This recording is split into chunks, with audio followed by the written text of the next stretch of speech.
Sadly, all good things must come to an end. However, if we end, might as well end on a high note.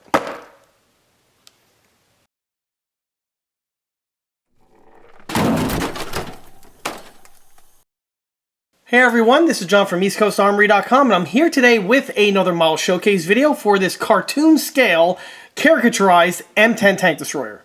The model in this video is built for my own personal collection. It's not for sale and or purchase. However, as I often mention in these videos, I frequently take on commission build projects from models ranging between 1/35th scale and 1/6 scale. This model here is slightly outside of my normal working purview. However, if anyone is interested in commission builds, I can be reached via the email address listed below, which is info@eastcoastarmory.com. The model in this video is built predominantly out of the box. However, I did go ahead and deviate from the kit a little bit in order to enhance it, bring it to the condition that we have here. In this video, we're going to be going over all of these additions and modifications, as well as giving the model a thorough in-box review. So stay tuned, because there's going to be a bunch of info coming right at you. To kick this video off, let's go ahead and take a quick walk around this model. And this here is the US late production M10 tank destroyer. Or at least that's what it's supposed to be. What this model is actually a caricaturized version of the M10 TD from the video game War Toons, which, if you look at your calendar, this video should be posted on none other than April 1st, making this the ECA April Fool's Day video of a War Toons build. War Toons is a VR video game that's been around in one way, shape, or form for a number of years now, and what's interesting about the game is that it utilizes this strange, caricaturized, cartoony art style that is true for the player figures, but it's also true for the vehicles that are in the game. Well, a number of years ago, the game developer hooked up with the model company Meng, and they went ahead and produced a line of models that are based on the vehicles in-game. And over the years, they came up with quite an extensive collection of strange, interesting kits that are based on real World War II tanks.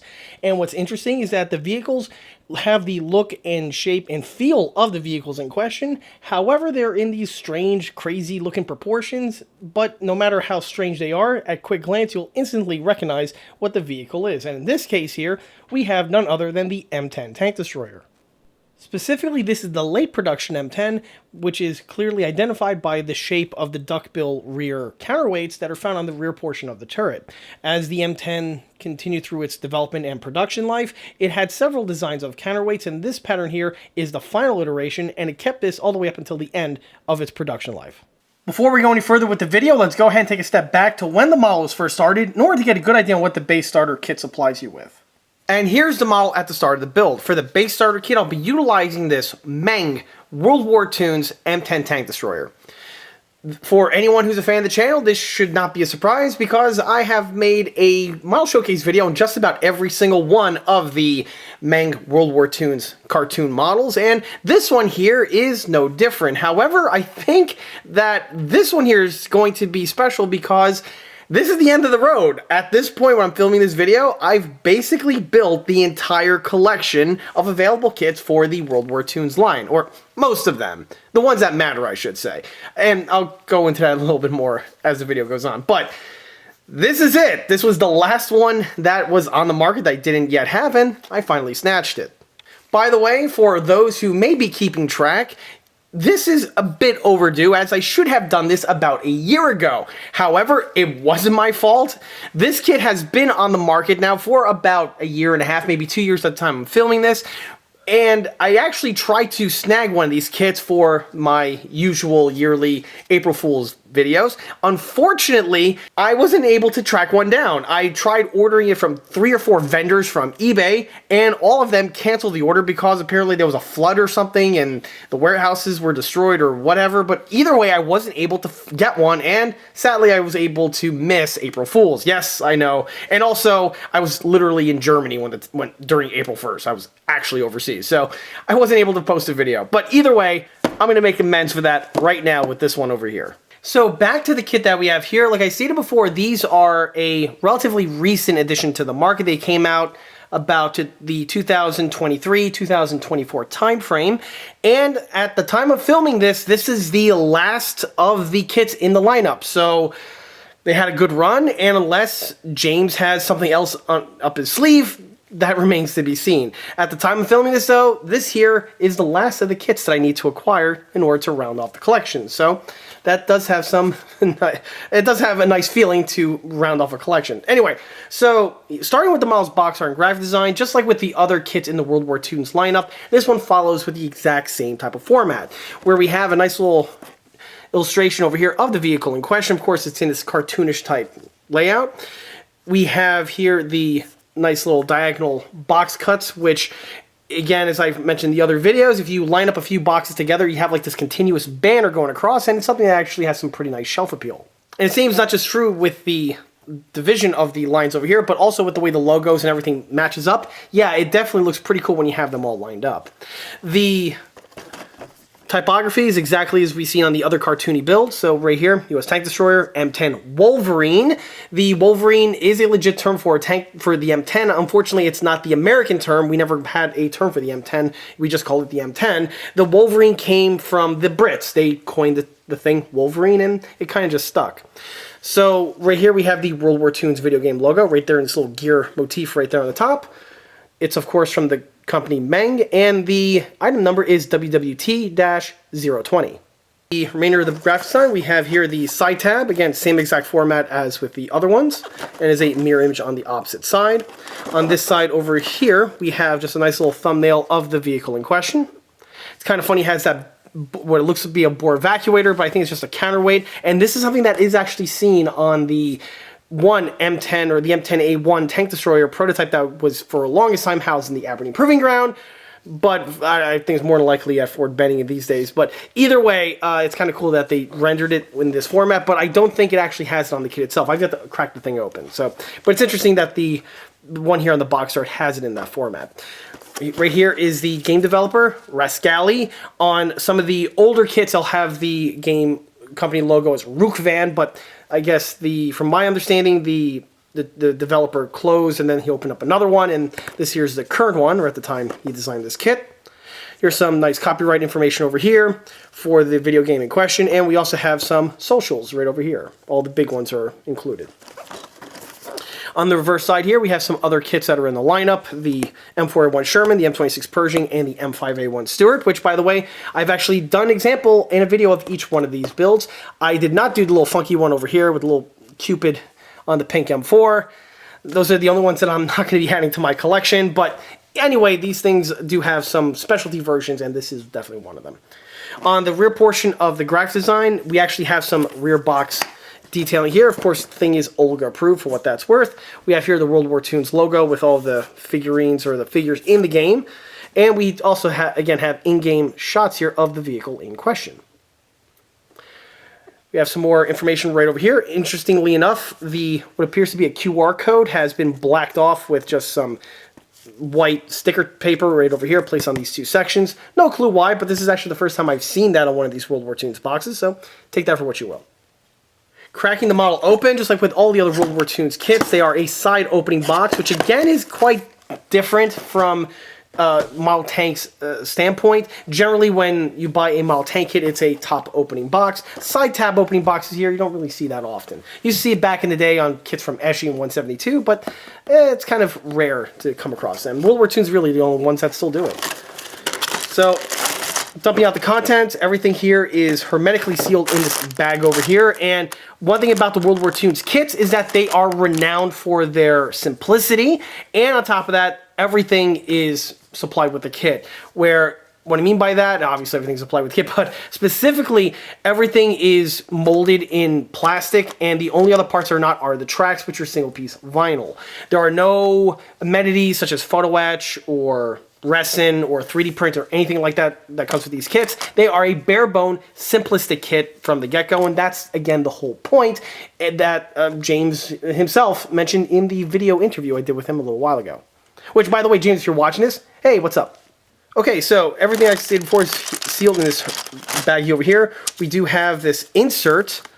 I have no idea what this is. I don't speak Mandarin, so if anyone does out there, feel free to put that in the comment section below. More than likely, it's just some type of corporate type thing for Meng or what have you. We have the instructions right over here that is also sealed. This is something that I haven't seen before, done on other kits. And it's in one of those TACCOM-like self-sealing bags, which is kind of cool. More likely I will be recycling that, and chances are if you place an order from me for some tank parts, you might see this bag shipped with your parts in it. Okay, so we have here, I'll start with the instructions first. Instructions are excellent with their graphic design. One thing about the World War Toons lineup is that they had some really cool showmanship on their instructions. It's not just as simple plain Jane white fold-out instructions with some CAD drawings in them. They actually put the extra mile and put a little bit of pizzazz into it, and that's always nice when you see. You can see all the part count right over here. And there goes the CAD drawings. If anyone has ever built the Sherman or the Firefly, obviously it's going to be almost identical with the construction. In fact, I wouldn't be surprised. Some of the parts are the exact same. And these things, again, are just renowned for their simplicity and the way they go together with ease. This one's going to be a little interesting, though, because it does have some turret interior on. In fact, this is the first World War Toons tank to give you an interior of one flavor or another. So that is definitely of noteworthy to mention. The next thing to mention here is the decals. They are modern printed blue paper water slide decals. And from my experience with the other Meng kits, the decals are excellent quality. And I'm not expecting any sort of surprises with this one over here. But of course, we'll see how that cookie crumbles as the video goes on. You do have just some generic stars. There's a segmented circle star, some numbers. We do have the Tank Destroyer logo right over there, which is pretty cool. And I'm pretty sure there's some other things that are underneath the tissue paper over here that, again, we will see towards the latter half of the video. Okay, so opening up the kit itself. We go ahead and use a scissor because I don't want to rip the bag because, again, I kind of need to recycle them. All right, dumping out the kit contents. All right, so this kit, by the way, is one that came fresh, hot off the press. I picked it up off of eBay, and I paid about 22 or 23 US dollars for it, which again is the going rate for these things. Generally, that's how you find them online. In the past, you were able to find these kits in places like Hobby Lobby. However, from my experience, they never stocked these kits per se. The ones that they did stock were the Panther and the Sherman, if I'm not mistaken. But all the other ones in the World War Toons lineup, I always have to purchase online. I'm pretty sure there are some hobby shops out there that do stock them, but in my experience, I usually get them from the internet. As for the kits themselves, they are molded in the same type of what appears to be an ABS type plastic. They are not, or from quick glance, appearing to be polystyrene. They look to be an ABS, just with the type of feel that the plastic does have. If anyone knows anything too about plastic, you'll know what I'm talking about. But either way, these things still glue together very well and assemble again quite easily. So starting with the upper hull here, it definitely has the look and feel of an M10 upper hull. We have here the bow hatches. We have those iconic mounts that are found on the side of the armor, which on the real one were intended for an applicant armor to be bolted on. It never came to fruition, but the Frankenstein bolts were still present regardless. We have the engine deck over here with two other hatches, not exactly accurate for an M10, but again, for the subject matter, more than appropriate. We have the travel lock integrally built in, and that is actually true to form. One thing about the plastic is that it's nice and chunky, and they always make for nice sturdy little builds. Okay, the next sprue here is obviously the turret. We have, starting with the main 3-inch, it does not have the counterweight and or the bore evacuator on it, and it's just a straight tube. That's a nice touch. We do have the turret detailing itself. It has the little tie-down footman loops right there, integrally molded on, along with the other Frankenstein bolts. And one thing that's a nice touch is that he molded in that little hole, which would be an oval found on the real M10s. As to what that hole's for, to this day, I have no clue, but it's there on the real one. Unfortunately, he did on both sides. It would only be on one, but again, cartoon, so everything goes. Here goes the mantlet over here. It definitely has the look and feel of the M10 mantlet. Cartoonish, of course, or characterized. And we also have the counterweights. This one is replicating that of a late production M10 tank destroyer, and that is distinguished by the size of the counterweights. The earlier ones had a different shape, as well as a different shape of the turret, but this is the later pattern, what is known as the duckbill pattern of counterweights.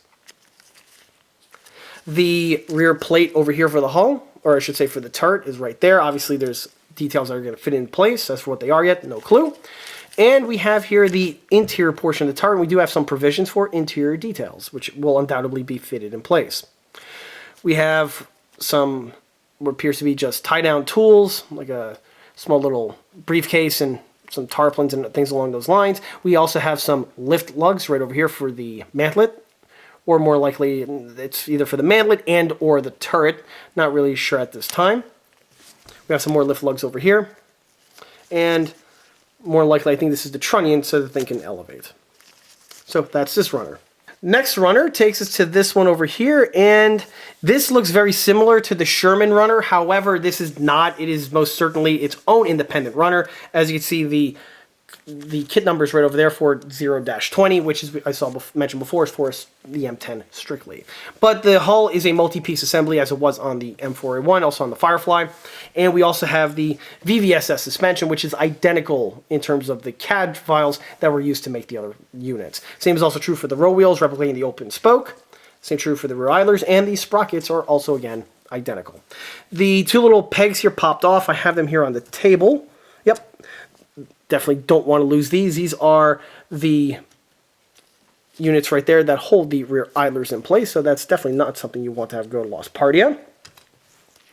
And the biggest work on this model, from what I remember from the other ones, is just taking care of the seams found on where the two sections get glued. Obviously, it's child play, but that is something, it is a data point nonetheless.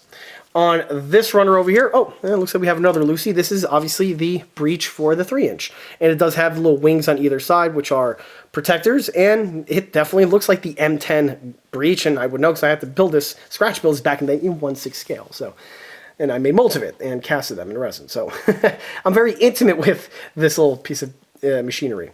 Okay, so the last runner is this one over here, and as you can see, it contains the other bits, which would consist of the tin work right over here, and that's how we get that really unique, iconic shape of the M10. Has the squared off fenders with the 3 little hinges on them. On this portion over here, we do have the transmission cover, which looks like the transmission cover of a Sherman, i.e. M10 tank destroyer, and we do have the little step up right over here, which again is something that was very commonly seen on M10s. You didn't really see those on Shermans, but the M10s and M36s always seem to have that little step ladder built into the transmission cover. On this portion here, we have the rear plate, and it appears he gave it some air filtration boxes, but again, the M10 would be based on an M4A2, which did not have this type of rear end. It had the cool double baffle exhaust, but again, cartoon gonna cartoon. And no, I'm not going to create hop-up kits for these things to improve them. That's just not going to happen. I just build them as is. Over here, we have some interior ammunition for the ammo racks themselves. We have a tow cable right over here, antenna base, some more lift lugs. We have the headlights and the rear tail lights, and they have their brush guards integrally molded on. Nice touch, nice and easily assembled. We have some small little tools. They might be a bit fiddly. I remember on some of the other World War II kits that had some details like this, I did have to do some slight hand fitting to make sure that the pieces fit on a bit easier, as they tend to be a bit tight and you could potentially break something. So that is something I'm going to pay attention to this one, and I'll mention that as the video goes on. We have a section here, a spare track. Appears to be the same one from the Pershing. And yeah, it's looking pretty good. We have an antenna right over here. We have some more hooks for the front and the rear portion of the vehicle, and just some random handles. And it's going to be fun to see how this thing all gets glued together. The last thing to mention are the one pieces of equipment that are not made out of standard plastic, thank God, and those are the tracks. These kits all have single-piece vinyl tracks like this one over here, which I think is fantastic. And the tracks, again, are the exact same ones found on the Sherman and the M10, obviously the M10 and the Firefly, of course, and they are just a simple double chevron type shape of track, as you can see. Actually, no, I think the Sherman had just rubber pads. This one looks more like the tracks found on the Pershing kit, if I'm not mistaken. But anyway, that remains to be seen. The tracks themselves are nice quality. The rubber material is very good quality that they are molded in. They do have some detailing integrally molded on. Even though it's a cartoonish vehicle, the detailing is still nice and crisp, and these things do hold paint quite well. The side details are pretty good with the end connectors. Hopefully that comes into focus. And the inner portion here does have some segmented details right over there, which is something they didn't have to do, but the fact that they did incorporate on the tooling is a nice touch. Starting with the suspension, all the components that you see here are stock and were simply just assembled out of box. In addition to the suspension, while I have the model on its side over here, I went ahead and also took care of the seam work found on the bottom portion. Don't mind the Meng marking. I actually do that on all of my World War Toons vehicles for one reason or another, but back to the bodywork. So the hull is in two halves, plus the front section and the rear section also connects. On the model, you will have seams running these sections over here, so I went ahead and just did some simple bodywork in these areas with some thick super glue and some wet sanding. After a moment or two and a few passes, it took care of the seam work. On the front transmission cover, you'll notice I purposefully left the seam present because on the real vehicles, the transmission covers, of course, are removable, and because of that, you do have a natural seam in that location. So for this one over here, I just simply left the seam in that location. With the model placed back on its tracks, going back to the suspension, so the suspension consists of two bogie housings, and they go together much along the lines as we see on many other 135th scale Shermans on the market, to me as one of the ones that comes to mind. And just like with those other vehicles, I use the same type of painting techniques on this one over here. And what I'm referring to is Shermans need to have their suspension pre-painted prior to assembly because of all of the crevasses found on the inside over here. Trying to get primer and paint on these locations after everything is built is less than ideal and never really works out. So I actually prime the flat black on the parts while they're still on the sprues, hit it with a quick coat of the base coat, and then I go ahead and glue the sections together. Once they are assembled, there is a natural seam that runs along the two halves here, and this was something that I took care of again with some thick super glue, some needle files, and some sandpaper. This was really the bulk of the project right here, and this was done, of course, to both of the units. After the tank is painted and weathered, the suspension is actually one of the last parts that get fitted to the model at that time, just so, again, I have easy access to get in here with the paints and the weathering techniques that are required. Of course, even though this is a cartoonish vehicle, that doesn't mean that you still can't paint the things appropriately in order to make the model look just that much more improved. So what I mean by that is the rubber tires are painted with rubber black. The rear idler wheel over here is painted to look like distressed steel, because remember, on the Sherman family, the rear idler is not rubber rimmed on the VVSS variants, and because of that, you will have steel exposed after the vehicle is driven. Along similar lines, the rear return roller here is also steel and has no rubber on it, so it was painted with the same technique.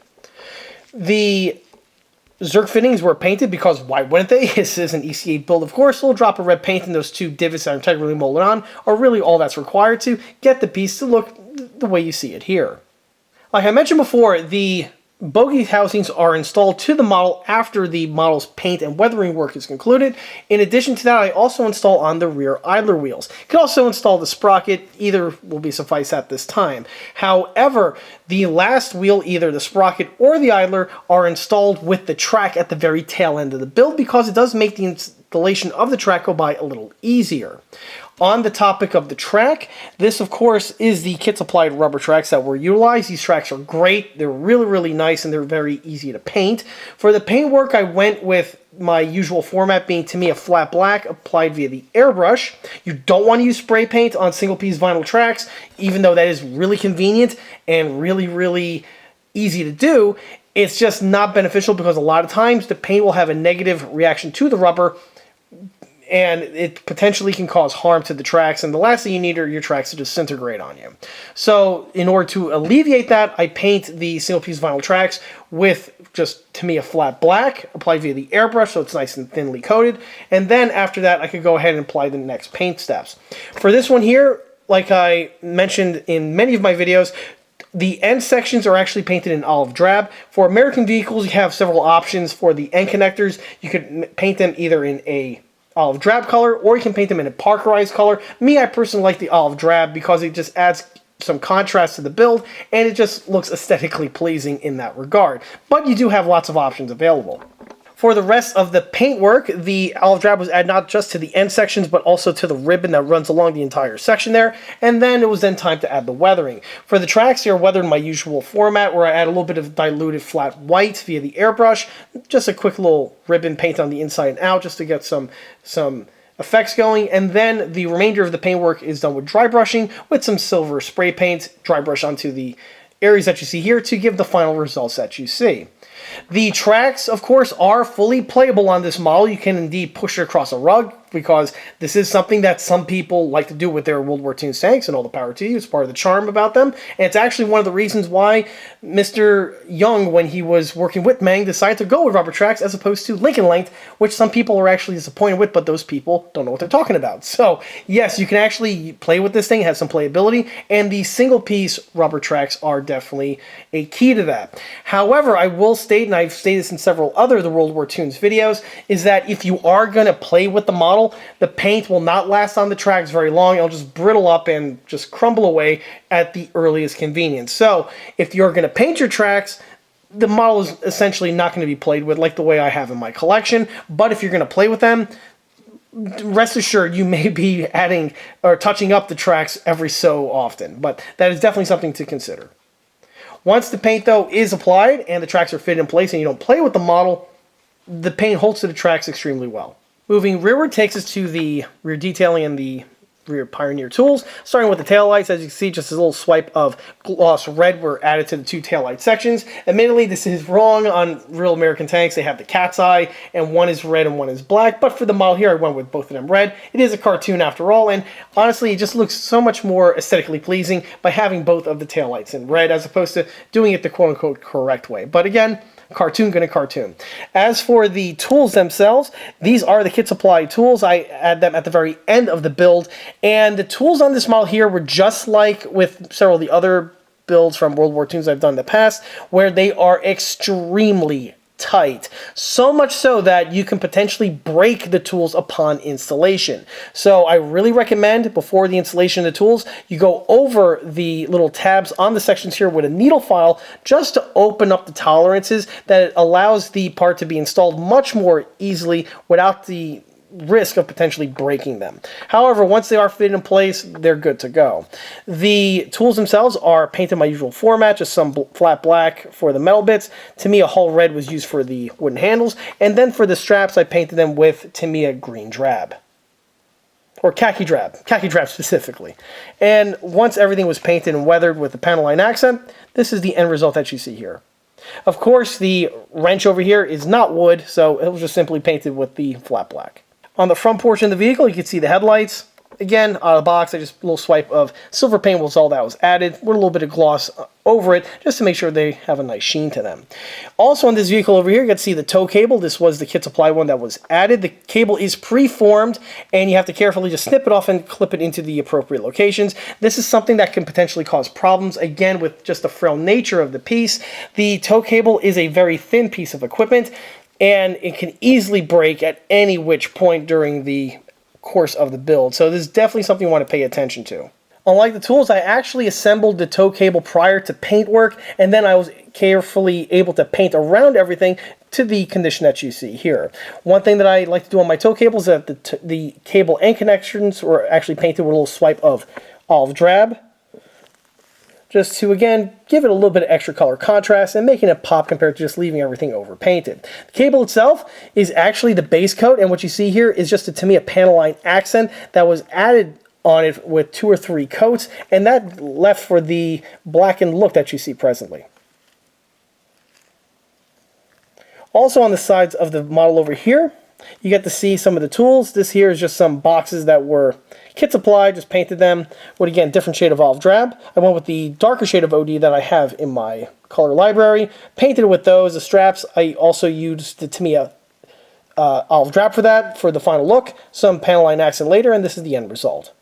One change that I made to the model involves the MP48 spring antenna base. The vehicle does have the antenna that has the antenna wire connected to the base, which is customarily seen on many of the other World War Toons tanks, and originally it had that. However, during the course of construction, I must have bumped into it and snapped the piece off and flew off the lost partia, and rather than going ahead and fabricating a new one, which I could easily have done by either using a piece of wire or to keep the conical shape that the original one had, take a piece of sprue, heat it up under a candle and stretch the plastic out with that old technique from the 70s. I could easily have done that approach as well. However, I didn't, for the simple reason that honestly on these M10s, the hull mounted antenna base is a pain in the ass, specifically if the antenna is non-functional. With the location over here, it does inhibit the rotation of the turret, and you can easily just break the thing from just holding the model and rotating the turret. So rather than going through that rigmarole, I just left it with the antenna wire in the off position, just so it's, again, just easier for me to rotate the turret. The only time this is not a problem is like on my 1/6 scale one, where the antenna base is an actual spring antenna base, as it is on the real one, so when the barrel rotates, it just harmlessly just flexes out of the way. But on a static model like this here, that's when it becomes a bit of a problem. And if anyone's ever built any M10s out there, you'll know exactly what I'm talking about. Back to the antenna itself, what I went ahead and did was I did paint the antenna to replicate an MP48. Now, there aren't really any details integrally molded on. It's just a smooth cylinder, more or less. But that does not prevent you from adding a little swipe of paint in the right location to give you the illusion that the piece has the insulator there for the MP48. The MP48, of course, is iconic with its little ceramic insulator, which almost literally everybody misses on their builds. Like, seriously, I don't know how you can keep doing that, but that's why I make these videos. Anyway, so the porcelain section would be on the top portion here, and for the color, Tamiya Hull Red is probably the best color to replicate that. Once the Hull Red is applied, a swipe of Tamiya Clear Gloss was added in order to get that nice glazed ceramic sheen, and this is, again, something I often reference in these videos. But once added, not only does it give you a nice little color pop, like you can see on my build here, but it's also a way to, again, just give a little bit more accuracy to the build, cartoonish nature aside.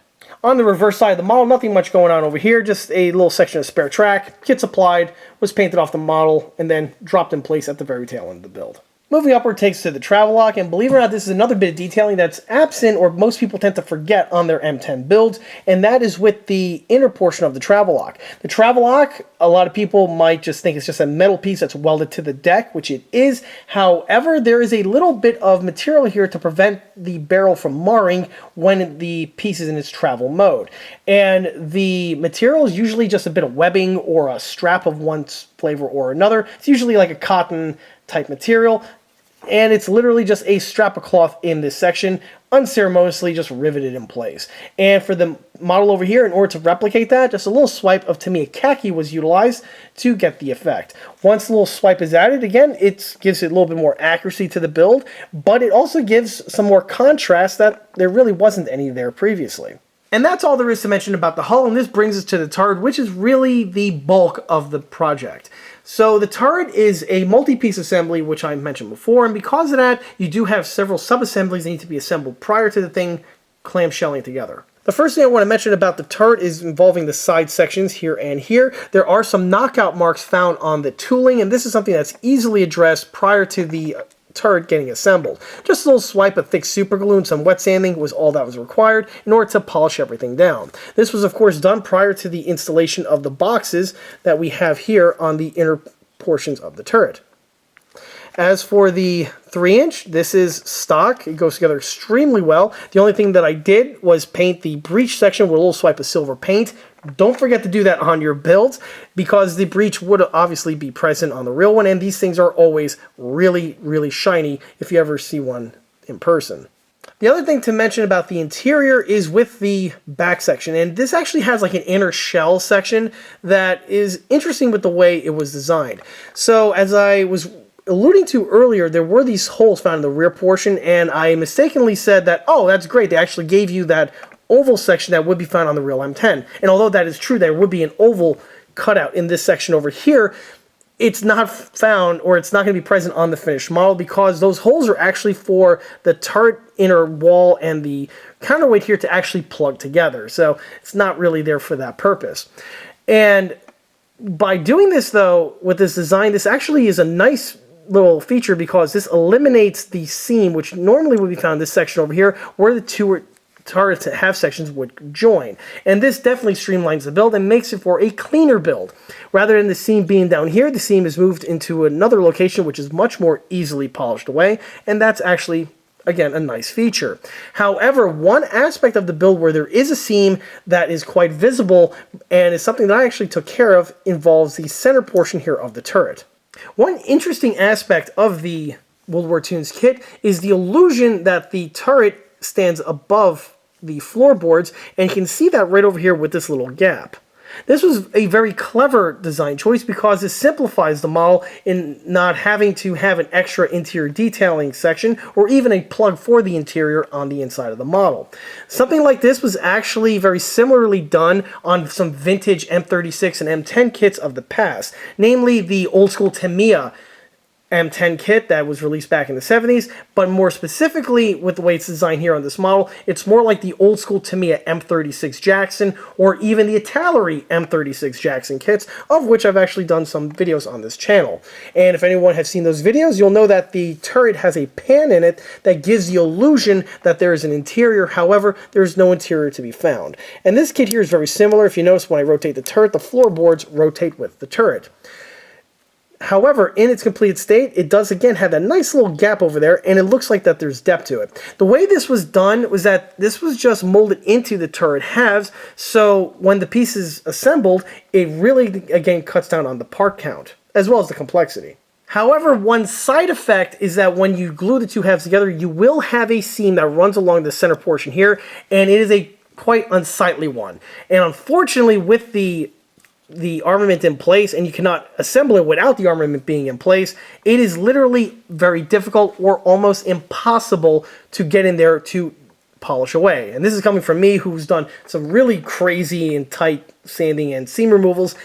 Yeah, it's actually quite difficult. However, I came up with an interesting solution that not only gets rid of the seam, but also improves the accuracy of the build, and does so in a manner that's extremely easily done. You'll see that on the inside portion over here, we have some diamond plate. There would be diamond plate on the real one, of course. This would be the fighting compartment floorboards, but this is absent on the stock tooling. The stock tooling is just a simple flat piece of plastic. Well, with the way the turret halves are designed, where we have that little recess that we have right here, this gave me the perfect opportunity to go ahead and fabricate the floorboard. To fabricate the floorboards, what I did was I found some scrap styrene strip diamond plate that was just floating around the shop, and I cut it to a small little square. This little square disc fits in perfectly into the little recess that's integrally molded into both sides here of the turret. And with this in mind, the only thing I have to do is just paint and weather the floorboards prior to the installation, or I should say the final assembly of the turret halves. Once the turret halves are still separate, I simply slide this piece in place, add the glue, squish the turret halves together, and once everything sets, this is the end result.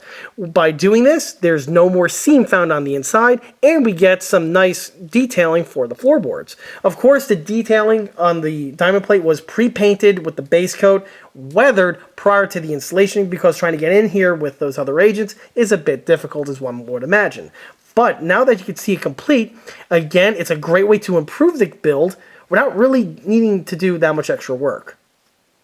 As for the diamond plate, this I believe was Plastruct, if I'm not mistaken, and it can be found in basically just any hobby shop. There are also different patterns of diamond plate. I went with this one over here. Technically, it's wrong for this pattern of vehicle. I think this is called boilerplate, if I'm not mistaken. But again, it's a cartoon vehicle, so I do have quite a bit of artistic licensing. Another aspect of the interior that was modified was with the seats. So again, this was done for two reasons. One, extra detailing, because there would be seats found on the inside portion of the M10. On the real ones, they would fold up. But another reason why I added them was actually, again, for seam concealment. So as I mentioned before, the rear plate here conceals the seam that would run across this section over here. However, the floor section, the seam would still be present right here where the two halves joined. So rather than going in there and trying to polish it down with some putty or with some other type of medium, very simply put, it's in the perfect location because there would be a seat there for the crew member, and I simply just fabricated the seats. The seats themselves are nothing more than sheet styrene that were hole punched into a perfect circle that we have here. I literally just used my hole punch to do it. Punched out 3 plastic discs, painted, weathered them, and then installed them in place. For the material, to mimic the khaki look, I simply used Tamiya khaki once the pieces were then installed in. Prior to getting painted khaki, though, I did go ahead and paint them with the same color of the interior, and then afterwards I painted just the center portions with the khaki to give the look that you see here. And once added in place, again, you're having your cake and eating it too. The seam work is totally concealed, which makes it for a better build. And you also have the added benefit of having the crew compartment seats present. Moving rearward takes to the ammunition, and this is something I actually also had to slightly deviate from the kit with. So the ammunition on the M10 is in these little ready racks that we have here on the rear, and as for the shells themselves, they are the kit supply ones. The pieces are just spray painted gold to replicate the brass for the casings, and then for the projectiles themselves, I just used a swipe of Tamiya olive drab, as they would be olive drab on the real one, but there are several different loads for the M10. Some were olive drab, some were flat black, and there were even some in yellow, but I think that was an early production type. Either way, you do have some artistic licensing for the different colors for the rounds. I just simply went with the Tamiya because, well, it was just the easiest to go. But if you want to change it up and mix it up a bit, you could definitely do that. The strap that we have here would be canvas, and this here is just Tamiya khaki drab that was painted over the projectiles, and then they were just dropped in place. However, if you follow the instructions, they want you to have them as a mirror image. However, on a real M10, that wouldn't be the case, and they would both be going in the exact same direction. And that's all there is for the interior, and this brings us to the M2HB, and this was something that I added outside of the kit confines, and it just definitely works out and really completes the look of the model. As I often say in these videos, American vehicles just have to have a 50. It's law. That's just the law of the land, and for this one here, I definitely took advantage of that. To mount the M2 onto the rear of the M10, of course, there would be an MG mount located right here on the center portion of the turret, and the MG mount is actually integrally molded on, but it's not drilled out. It's just a little plastic lump. So with a pin vise, I simply just drilled the piece out, making it the perfect location now to mount on the M2. For the M2HB, again, I had to think outside the box here. I couldn't exactly use a nicely detailed one, or I possibly could have. Some people have done that in the past, and it does look pretty cool, but to keep with the feel of the vehicle being cartoony, I actually had the perfect thing just sitting around collecting dust. If anyone watched any of my other videos, you'll know that I've built quite a few examples of the Aurora M46 patent, and with the old Aurora kit, they do give you an M2HB. But it's rather simplistic, as I mentioned in those videos, and I opt to replace it with a nice 3D printed one that's far more detailed. Well, because I've utilized the 3D printed one on that model, I have quite a few, or just a handful, of these old school Aurora M2HBs just floating around in the spare bin, not doing anything, which, again, was perfectly advantageous for use on this build. I rummaged through the spare bin, found the M2, and I'm like, this is perfect. And it quite literally is perfect because, frankly put, the Aurora M2HB is very stylized and cartoonish in shape. What you see here is literally the Aurora M2. So the piece was simply modified to fit onto the new World War Toons vehicle by drilling out the center portion, putting in a piece of wire so the piece can now plug in place. Fortunately, this piece is solid plastic, so drilling into the section over here, you have plenty of meat to go ahead to affix the new metal rod. On top of that, I did make some modifications to the Aurora M2 just to spice it up just a little bit. For instance, I added the charging handle right over here. It's just a little piece of 3D printed sprue that was floating around, and I also added the sights right here on the front. This was again a 3D printed sprue. I just needle filed the bottom portion of it, turning into a half moon, and then just dropped it directly in place, giving you for the end result that you see here. In addition to that, I also threw on a ammo can holder, as obviously the M23 Cradle would have this. Now, this is not something that's found on the Aurora tooling, but this again was another part that I had floating around the spare bin. A number of other builds ago, I did a retro, or I should say a vintage Tamiya M41 Walker Bulldog kit, and on that model I also didn't use the stock M2HB in favor of using the 3D printed one that was much higher in quality. Well, because of that, I had that spare MG floating around, and I was actually thinking about using that whole system on this model over here. The reason why I didn't was because with that unit being 1/35th scale, it's much larger, and it just kind of, it's off proportionally. Even though it is cartoony, you still need to have some sort of aesthetics going on. So rather than going with the Tamiya, I rolled with the Aurora. Aurora's 1/48 scale, much smaller, and again, it just fits so much better proportion speaking on the model as opposed to using the Tamiya one. However, even though I didn't use the Tamiya MG, I still went ahead and used the ammo can holder because it was floating around and it was perfect for this application. I took the ammo can holder, just modified it slightly by sanding off or snipping away some of the tray section that plugs into the Tamiya M2, and voila, I now have the can holder for this piece. Because the can holder is 135 and the MG is 148, it has the different proportions, and again, it looks goofy, which is absolutely perfect for this subject matter. For paintwork, again, I utilized my usual formats, flat black spray paint for the main coat for the M2. Then I went ahead and weathered it with some dry brushing, and I also went ahead and painted the little grips with a little swipe of Hull Red with a good little swipe of Tamiya Gloss Clear for good measure to replicate the Bakelite look that, again, I always reference on these builds. For the ammo can holder as well as the cradle itself that's integrally molded on, this would be painted with Tamiya Olive Drab, again because these would be olive drab on the real vehicle. A lot of people out there, they like to paint the cradles and the ammo can holders flat black or silver. I've seen some people, and that's not the case. They're always olive drab. Moving from the added M2 takes us to the other equipment. There's a small little antenna base over here, replicates an MP65, so I simply just painted it to look like an MP65. The bottom portion was painted with the porcelain, and the rubber section is just painted with a little swipe of flat black. The porcelain section was also clear coated in order to get that nice little sheen that we see here, again to replicate the glaze look. And this takes us to the mantlet. The mantlet is totally stock. The one thing I recommend is you install the mantlet after the build is already painted and weathered, because you get to paint the inner portion here of the turret as well as the rear portion here of the mantlet, which is very hard to do once everything is assembled. And it's one of those things where even though it's hard to get paint in those locations, you can still see that there's no paint in those locations. So in order to cover your bases, it's best to do that prior to the installation of the part. On the opposite side of the turret, we have some bits of crew equipment. Simply just painted them some different colors just to add a bunch of contrast, and then once painted, the straps were painted again with Tamiya either olive drab or khaki drab, just for the final end result that you see here. Piece was then dropped into place, weathered with Tamiya panel line accent, and voila, this is the final end result.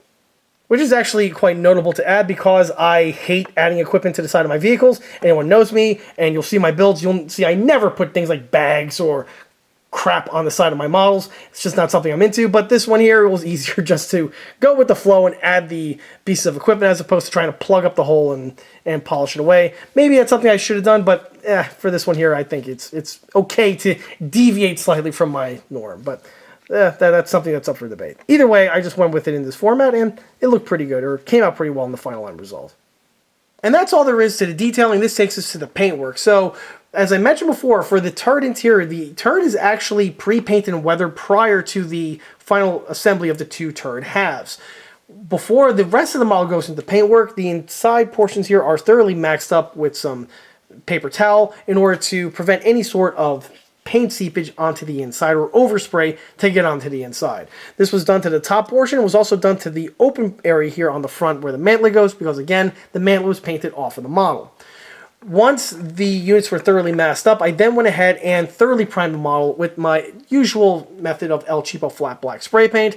This was applied to the locations, and then once that was added, it was then time to add the base coat. For the base coat, I went with the newer designed mix of US Olive Drab that I kind of accidentally stumbled into a number of builds ago. The color is an exterior latex house paint, which again, controversy for some people out there. They hate when I do that, but if it works, and obviously it works quite well because I keep doing it, and I will continue to do it in perpetuity. Anyway, the paint was applied via the airbrush, and once I had the opacity built up to the way I liked it, it was then time to add the weathering. For the weathering on this one, I went a little different than my usual builds. Most of the time, I add a little bit of a diluted cream or white for sun fading effects. For this one here, I didn't do that. I wanted to just render this one with the color being pure as opposed to adding a lightening agent to it. So this is a way to add just a little bit of extra contrast to the build, and it makes it sort of stand out compared to the other vehicles in the collection painted with the same color, no less. So instead of adding a lightening agent, I just went straight to the counter shading. For the counter shading, I used diluted Tamiya flat black in the airbrush. I airbrushed it onto the appropriate locations, and then after that was done, it was then time to do the panel line accent. Panel line accent's done with a Tamiya black panel line accent for a model like this with all the little fasteners and bolts and things like that. It's fantastic. It goes into these locations, and it really makes everything pop out quite nicely.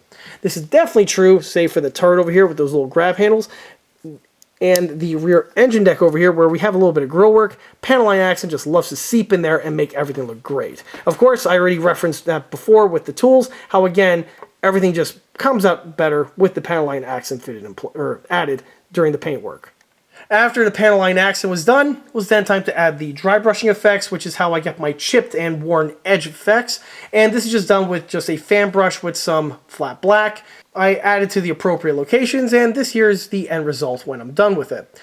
The very last thing to do is the markings. Now, the markings are the kit supply water slide decals, and they are fantastic quality. They go on without any sort of problems, and then once fitted in place, and once the water is thoroughly dried off, the entire model is then coated with VMS matte varnish. For anyone who's a fan of the channel, that product should sound familiar because I'm always talking about it in these videos for good reason. I absolutely love this stuff. It applies really easily, and most importantly, I absolutely love the end results. It has a way of making the tank's color just glow once it's applied. It's just one of those things you just have to just see it to appreciate. But most importantly, what I love about it is that it seals the decals. It prevents the decals from flaking up or blowing away as they age. And the other thing, like I mentioned before, the varnish has a good effect on making the decals as flat as possible with the surface, where it makes them look like as if that they were painted on as opposed to being a decal. And all that is a benefit that the VMS matte varnish does. The varnish itself is applied via the airbrush. I just apply it, let the model set, and then I come back to when it's dry, and this is basically the end result that you have. The one thing that is not varnished on the model is the rubber tracks. I'm a little lukewarm about adding varnish to the tracks. You can probably do it as acrylic base, but I like to play it safe, so I actually add the varnish to the models prior to the tracks being fitted in place. Then once everything is dry, I just do the installation in one swoop. The parts that are not installed, like the sprockets or the idler, like I mentioned before, is they get installed with the track. Those are actually varnished, but they're varnished off the model on a piece of double-face sticker paper, or double-face tape, I should say. I simply just add the stuff with the airbrush while I'm doing the rest of the varnish work. Once everything sets, dries, peel it off, and do the final install. So again, it's like having your cake and eating it too. Then at the very tail end of the build, after the varnish is completed and the tracks are installed, it's then time for the shiny bits. This would include the lenses found on the taillights, the headlights, as well as the ceramic shiny sections for the insulators. Also on this one over here, I did the spill sweaty painting effects for the fuel. As you can see right there, it's dripping off to the side. This is a technique that I generally do on these builds, and it's one that always looks pretty good once added.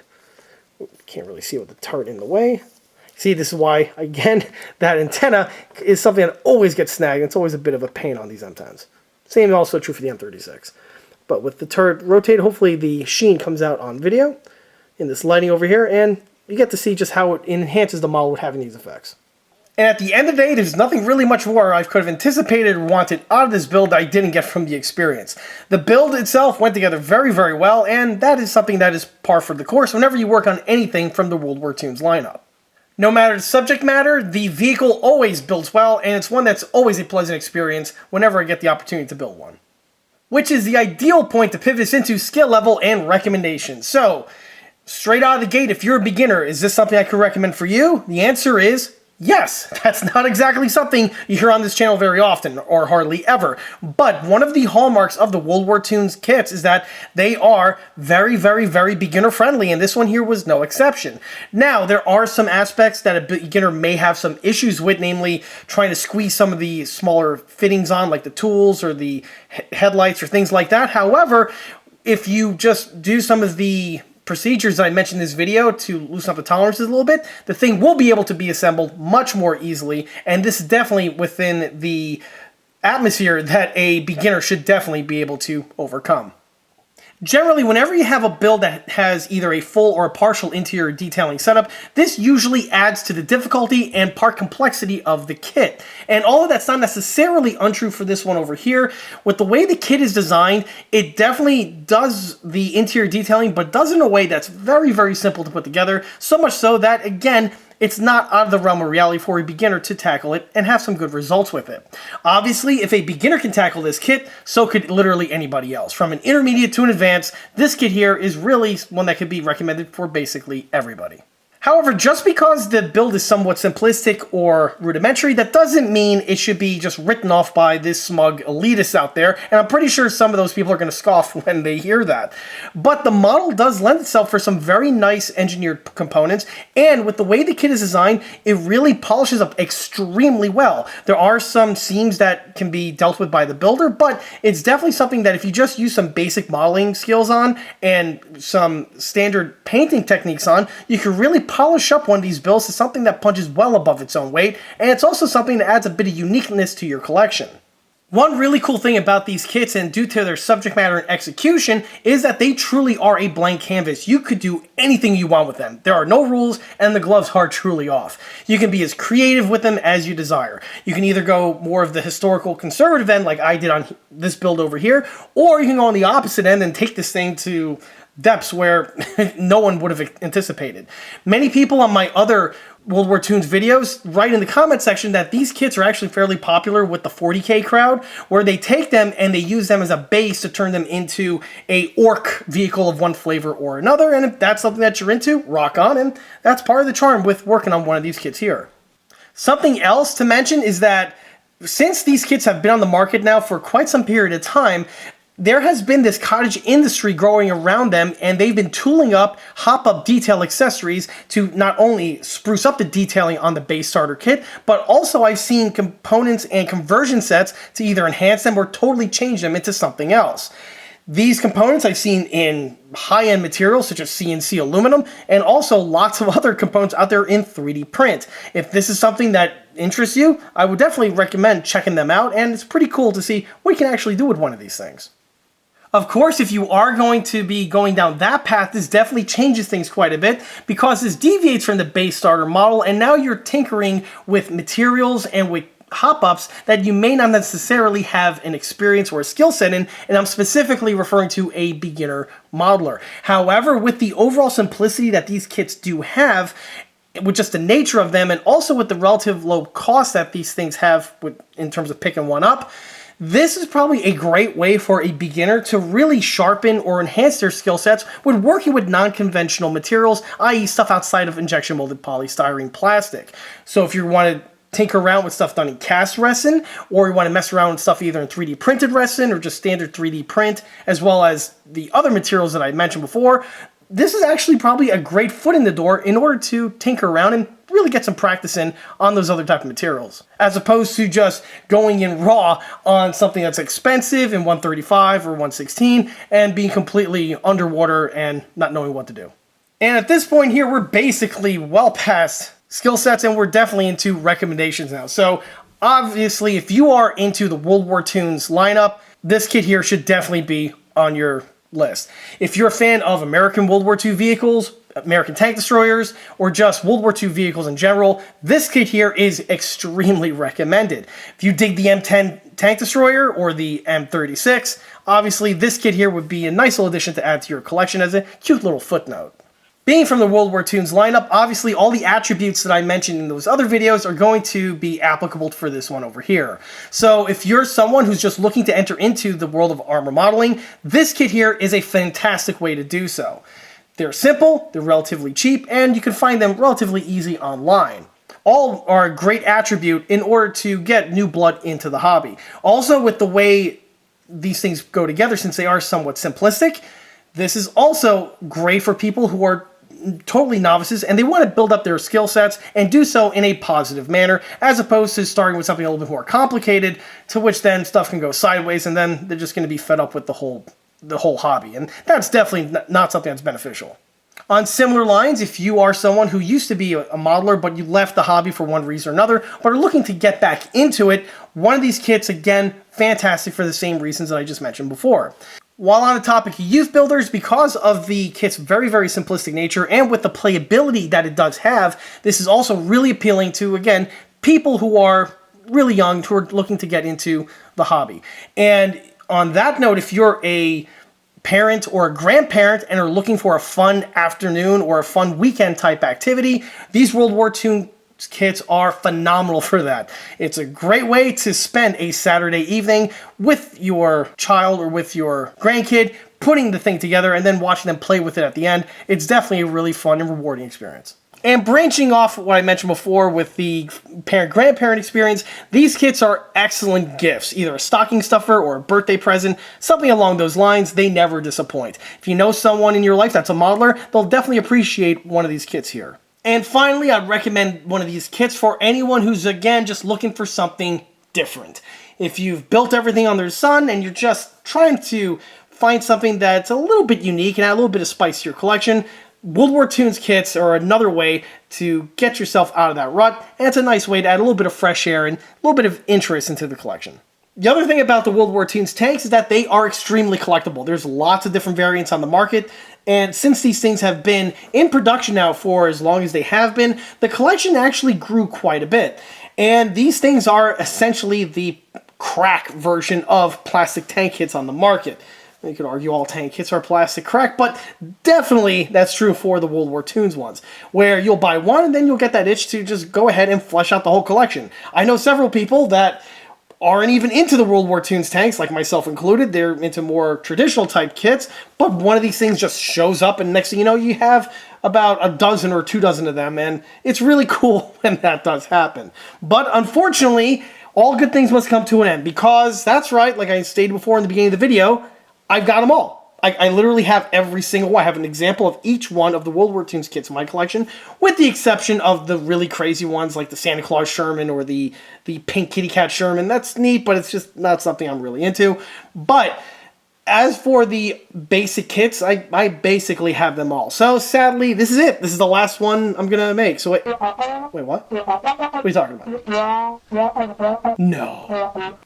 There's another one? When this happened?